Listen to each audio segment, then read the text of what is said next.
Encensée sur France Inter, une entreprise française vise le marché juteux de la Big Fantasy, malgré les risques potentiels d'addiction de mineurs.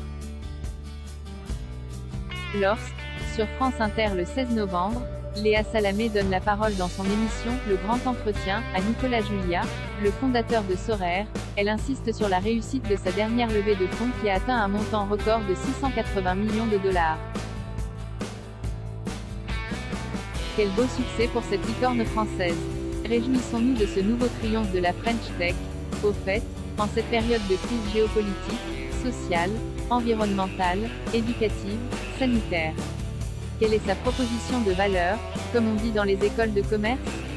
Une solution anti-gaspi, une plateforme de cours en ligne, de nouvelles opportunités pour la télémédecine?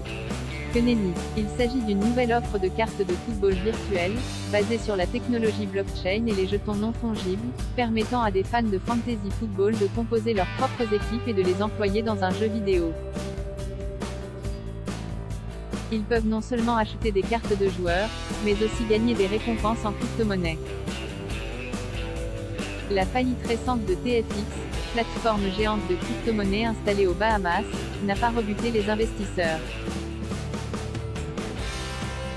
Après une mise en garde de l'Autorité nationale des jeux, Sorare n'a pas été catégorisée comme une plateforme de paris sportifs, en dépit des risques d'addiction de mineurs à un jeu en ligne susceptible d'entraîner des pertes financières. Cette licorne française valorisée à 4 milliards de dollars pourra ainsi échapper à la régulation de l'Autorité nationale des jeux et, selon Nicolas Julia, contribuer à la noble mission de rendre les individus propriétaires de leurs objets digitaux. Les perspectives de croissance du marché mondial du sport fantasy, évaluées par Reuters à 48 milliards de dollars d'ici 2027, l'ont emporté sur la prise en compte des dangers. Il faut admettre que l'état du monde appelle à des divertissements XXL, comme l'a dit Pascal, les hommes n'ayant pu résoudre la mort, la misère, l'ignorance, ils se sont avisés, pour être heureux, de n'y point penser. À lire aussi, le crypto-art s'arrache dans les ventes aux enchères.